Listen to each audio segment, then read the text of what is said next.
My name is Kayla Covington, and today I will be doing a vlog on the Chinese film Raise the Red Lantern. Raise the Red Lantern is a Chinese film directed by Zhong Yimou. It is set in 1920s China during the warlord era, before the Chinese Civil War. It follows the story of a young woman named Song Lian, who is 19 years old and had just lost her father, and her family has become bankrupt.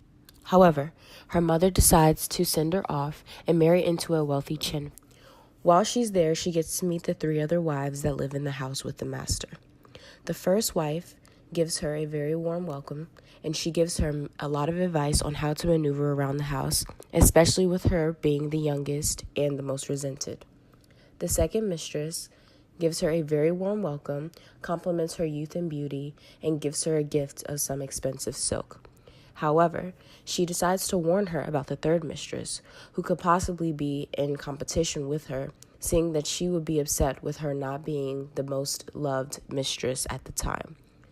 As time passes, Song Lian, the 19-year-old young protagonist, realizes that the second mistress is actually the one that was out to get her and who is not to be trusted. She's described to be having the face of a Buddha, yet possessing the heart of a scorpion. She doesn't really know how to maneuver around the house, navigating through and trying to get the master's love and attention. However, her first night there, all of the servants decide to give her a foot massage. After a little time within the house, Song Lian decides that she was going to try to combat and be competitive with how she wants to gain the master's attention. She realizes that she wants to be able to be the first mistress and be on top and have the favoritism and the priority for everything that goes on within the house. Therefore, she decides to start playing the game that each of the other mistresses play with each other. She decides to fake a pregnancy in order to get most of the master's time and actually, trying to become pregnant in order for her to actually show off that she has a belly, and she wanted to show them that she was able to bear children for the master, because that's what he really wanted. After a little while, the third mistress decides that she thinks that the pregnancy wasn't real.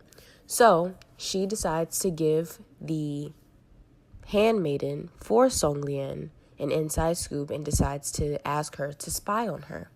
The handmaiden's name, Yaner, decides that she was going to take on this opportunity and this job in order for her to have some kind of say within the house. Little did both the third and the fourth mistress know was that the handmaiden, Yaner, also had dreams and hopes of becoming a mistress for the master, instead of her having the opportunity to just be a lowly servant within the house. It is also suggested somewhere in the story that Yaner is actually very much in love with the master and has even slept with him in the fourth mistress, Song Lian's bed. After Yaner is deemed unreliable by the third mistress, Mei Shan, she decides to go to Dr. Gao to have him examine Song Lian because she thinks that there could be something quote-unquote wrong with her pregnancy. Little do we know, or little does the master and the fourth mistress know, that Dr. Gao is actually having an affair with the third mistress, Mei Shan, which is prohibited in any way, shape, or form. Despite the underlying drama that's going on between Dr. Gao and Mei Shan, he decides to examine Song Lian anyway and comes to believe that the pregnancy is indeed a sham. So, after the master finds out about Song Lian's fake pregnancy, he becomes very much so upset and decides to punish her by having her lanterns covered with thick canvas bags indefinitely. After this happens, it is revealed that Yaner indeed has love and affection for the master, and she is punished by having to have the lanterns burned while she kneels in the snow outside in the cold. In an act of defiance, she decides that she's not going to humble herself or apologize for how she feels for the master. And until she decided to do so, they order her to stay outside in the snow and cold until she decides to own up to her wrongdoings. However, she decides not to, and she ends up kneeling in the snow throughout the night and collapses. She ends up falling sick anyway, collapses, and ultimately dies even after they took her to the hospital. She thinks that she'll be happier in a place of solitude and a better mental state as well. And she eventually sees the competition between all the concubines that are in the house as a very useless way of living. During her journey throughout her solitude, she starts to talk about killing herself and speaking of suicide. She thinks that being on this earth isn't really worth it anymore because there's just too much going on within the Chen household. And she thinks that it'd be better to die than be a concubine for the Master Chen. On her 20th birthday, while she's very drunk, she accidentally blurts out all of the details of the love affair between Mei Shan and Dr. Gao to one of the other concubines within the house.